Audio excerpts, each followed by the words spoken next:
Vamos lá. Então, na semana passada, no finalzinho lá da mentoria, a gente falou um pouquinho sobre proposta de valor, sobre a parte do perfil do cliente. Então, a gente vai entrar um pouquinho no detalhe de tudo isso. O que eu quero trazer aqui para vocês, que é muito importante a gente entender agora, eu vou trazer um caso, tá? Então, eu vou fazer um estudo de caso aqui para vocês entenderem como que a gente tem que estruturar o seu negócio, como que você tem que estruturar todo o seu trabalho, tá? Como estudo de caso, eu vou trazer uma academia. Aí, André, você me ajuda, tá? Em cima de toda a parte da academia, se eu esqueci alguma coisa. Pensando sempre que dentro do perfil do cliente, daqui a pouquinho a gente vai entender um pouquinho mais o que é persona, o que é cada um dos termos, tá? André, caso eu fale alguma coisa que não esteja claro, dá uma levantada aí e aí a gente faz a tradução, tá bom? Então vamos lá. Então vamos pegar aqui um exemplo de uma academia. Então, na academia, eu preciso começar a listar o quê? As tarefas que esse meu possível cliente ou meu potencial cliente ele deve fazer dentro de uma academia, né? Então, eu estou olhando aqui, ó, as tarefas do cliente. E o que o cliente hoje ele faz dentro de uma academia? Então, ele vai lá para treinar, né? O porquê que ele vai treinar? Será que ele vai se preparar fisicamente para uma corrida, para uma competição? Ou ele simplesmente precisa se exercitar? Ou ele faz parte da mentoria da Andréa e ele tem que se exercitar porque tem que trabalhar a sua saúde? Então, quais são essas tarefas? Eu vou colocar poucos pontos só para a gente trazer uma conexão. Mas hoje, dentro do público de um cara da academia, são essas pessoas. De repente, é aquele cara que ele quer ficar marombado, aquele cara que quer perder a barriguinha, enfim. São essas pessoas que estão aqui procurando dentro o meu público para academia, legal? E agora, quais são as dores que... Você quer falar, André?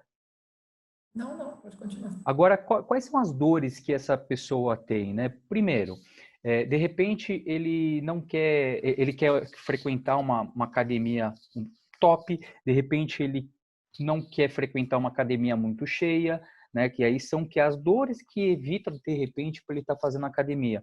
De repente ele não tem o dinheiro para pagar, de repente ele não tem tempo, de repente ele não vê a necessidade de fazer academia, então ele prefere investir em outras coisas. Então, isso aí são tipos de situações que pode acontecer do cliente. Então, nesse momento, eu tenho que olhar o quê? Quais são as possíveis dores que esse cara pode ter para não ir para academia, né? Legal até aí, pessoal? Se alguém tiver alguma dúvida, dá um grito no chatzinho aí que a gente para. Aí, beleza. A Valéria. A Valéria quer. Peraí que eu não estou vendo todo mundo aqui. Posso pedir? Pode. Sim. Essas dores, então, não é uma dor física, é a dor que faz ele não cumprir a atividade que você está Isso. vendendo. Isso, por exemplo, vamos lá. Porque eu tô com uma dor, mas a minha dor é o quê? Eu quero ir para uma academia, mas eu não quero pagar caro nessa academia. Então, qual que é a minha dor? Eu não vou na academia hoje porque está muito caro. A dor física pode acontecer também, que é no seu caso. Vamos supor, o que vai levar o seu cliente até você é a dor dele física, que também é uma dor para ele no sentido de ele como um cliente. Então, aquele fato de ele ficar com dores nas costas, cansado, isso ali acaba causando um estresse para ele, tanto fisicamente como mental, tá? Então, as dores, assim, é tudo aquilo que vai impactar o seu cliente de alguma forma, Entendi. tá? Beleza. Legal. E aí, quais são os ganhos aí do seu cliente? Se ele frequentar a sua academia, o que ele vai ter? Ele vai ficar em forma, ele vai melhorar a saúde, vai ter uma preparação física, ele vai melhorar a autoestima e a confiança. Aí você fala, melhorar a autoestima e confiança? Sim, por quê? Aquela mulher que está um pouquinho mais cheia, se ela vai na academia para malhar, por que ela está indo para a academia para malhar? Ela está indo lá justamente porque ela quer ficar em forma, aquilo lá vai melhorar a autoestima e a confiança. O que eu quero que vocês peguem agora, assim, são elementos do que eu estou falando aqui, que a gente vai entrar na proposta do valor agora. Qual é o valor que eu vou agregar para esse meu cliente? Então, eu como uma empresa, como uma academia, eu já entendi qual que é esse meu perfil aqui. Daqui a pouquinho a gente vai entrar no detalhe aí para vocês entenderem como que a gente vai mapear esse perfil de vocês, tá? Algum ponto, André, aqui? Não, certíssimo, tem. Bacana. Queria que falasse para eu poder beber água, mas tudo bem. É o quê? Deixando o saco. Eu falei assim, queria que eu falasse para eu poder beber água. Então agora, Entendi, só ter falado. agora a gente vai para a proposta de valor. Então, na minha proposta de valor, eu tenho que começar por onde? Pelos meus produtos e meu serviço. Então, qual que é o diferencial que vai ter a minha academia? O que que eu vou ter de diferencial ali? O que que eu vou querer criar dentro da minha academia? Então, primeiro, equipamentos para treino, de repente de última ponta, equipamentos cardiovascular para fazer uma análise, eu ter médicos, coach, psicólogo. Mas espera aí, médico, coach, psicólogo? Sim, por que não? Lembra? Autoestima, autoconfiança, tem tudo a ver. Porque muitas vezes a pessoa ela entra numa academia não só pelo peso, tem várias coisas amarradas em cima disso daí. Então eu tenho várias modalidades de treinamento, eu posso ter jazz, balé, boxe, sei lá quais são as modalidades que a gente tem. Aí na hora que eu estava até escrevendo aqui o roteiro, pensei num negócio bacana aí André, pega a visão. De repente você tem um personal trainer virtual, porque, cara, qual que é o custo para você ter um personal trainer lá dentro? Imagina só você ter uns 2, 3 token com tablet que você vai conectar via Skype, via não sei o que lá, um profissional um personal que ele vai ajudar essas pessoas que estão lá. Pô, vai diminuir muito o custo, vai trazer como uma diferença, um diferencial, né? Então, esse ponto é o que? Eu estou falando em cima dos meus produtos e dos meus serviços. Legal? E aí eu tenho o quê? Agora eu preciso criar os analgésicos para poder aliviar essas dores. Quais são eles? Primeiro, lembra lá da academia de ponto? Então, eu vou ter equipamento de primeira linha, eu vou ter uma equipe preparada, porque se eu tiver uma empresa, eu não tiver uma preparação da minha equipe para poder trabalhar com meus clientes, eu vou ter um problema.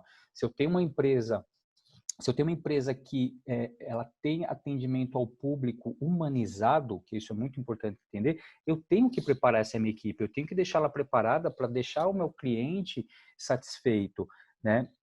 Eu vou fazer parceria com outras academias. Lembra que uma das dores do meu cliente era a falta de tempo?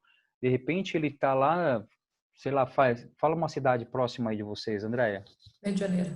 Medianeira e sua academia em São Miguel do Iguaçu. Pô, não tem uma academia lá para vocês fazerem uma parceria que aí existe uma coisa aqui em São Paulo, não sei se chegou, se tem aí no Paraná, que é a Gympass, que é até uma empresa que a gente atendia, que você tem um cartãozinho de fidelidade, você pode ir em qualquer academia.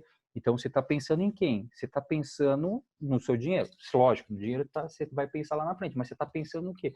Na fidelizar o seu cliente, trazer ele para você, né? Então, ter uma rede cadastrada ou, de repente, criar filiais, não sei, é a hora que você começa a pensar. Por isso que criar o Canvas ele é muito importante dentro de uma empresa, tá? Eu estou trazendo a academia, mas depois a gente vai fazer no produto de vocês e no serviço de vocês. E o mais importante de tudo isso, toda empresa, todo negócio, ela tem que ter um processo muito bem desenhado. O que é o processo? Nada mais é que o passo a passo, o caminho, a estratégia, o destino. Por exemplo, a pessoa quando vai na academia, ela tem lá o processo que ele vai entrar, vai fazer a inscrição, vai preencher uma ficha, a pessoa vai colocar no sistema, depois disso ele vai ser liberado para fazer academia, tem toda a parte do exame médico, aí vai passar com o Dr. Paulo, tô viajando, tá? Mas não sei se é isso que funciona. Então, assim, tem um processo, tem um passo a passo, e isso tem que estar muito bem desenhado, né? Por quê? Porque você começa a ter todo mundo engajado para estar sendo um analgésico para o seu cliente. Bacana. Até aí? Legal. E aí depois a gente tem a parte do criador dos ganhos, né? Quais são os ganhos de tudo isso?